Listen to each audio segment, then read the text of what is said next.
നവകേരള സദസ്സിനിടെ youth Congress KSU പ്രവർത്തകരെ മർദ്ദിച്ച കേസിൽ ചോദ്യം ചെയ്യലിന് ഹാജരാകാൻ സമയമില്ലാത്ത ഗൺമാൻ അനിൽകുമാർ കഴിഞ്ഞ ദിവസം ജില്ലയിലെത്തി. കേസിന്റെ ഭാഗമായല്ല, മുഖ്യമന്ത്രിയുടെ സുരക്ഷാ ജോലിക്കായാണ് എത്തിയത്. രാവിലെ വാർത്താ സമ്മേളനം നടത്തിയ ഹോട്ടലിലും തുടർന്ന് തെരഞ്ഞെടുപ്പ് പ്രചാരണ യോഗങ്ങളിലുമെല്ലാം അനിൽ ഉണ്ടായിരുന്നു. നിലവിൽ ജില്ലാ ക്രൈംബ്രാഞ്ചാണ് കേസ് അന്വേഷിക്കുന്നത്.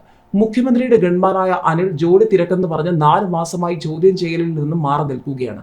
കഴിഞ്ഞ ഡിസംബറിൽ മുഖ്യമന്ത്രി സഞ്ചരിച്ച നവകേരള ബസ്സിന് സമീപം മുദ്രാവാക്യം വിളിച്ച യൂത്ത് കോൺഗ്രസ് സംസ്ഥാന സെക്രട്ടറി അജയ് ജുവൽ കുര്യാക്കോസിനെയും KSU ജില്ലാ പ്രസിഡന്റ് AD തോമസിനെയും നിഷ്കരണം മർദ്ദിച്ച കേസിലെ പ്രതികളാണ് അനിൽകുമാറും മറ്റൊരു സുരക്ഷാ ജീവനക്കാരൻ സന്ദീപും, കണ്ടാൽ അറിയാവുന്ന മറ്റ് 3 ജീവനക്കാരും.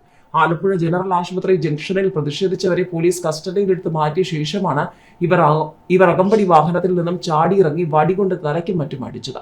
മർദ്ദനമേറ്റവരുടെ പരാതി അവഗണിച്ച പോലീസ് കോടതി നിർദ്ദേശപ്രകാരം പിന്നീട് കേസെടുത്തെങ്കിലും പ്രതികളുടെ നിസ്സഹകരണം മൂലം തുടർ നടപടി ഉണ്ടായില്ല. ചോദ്യം ചെയ്യലിന് ഹാജരാകാൻ പലതവണ നോട്ടീസ് പോയെങ്കിലും കൈപ്പറ്റിയില്ല.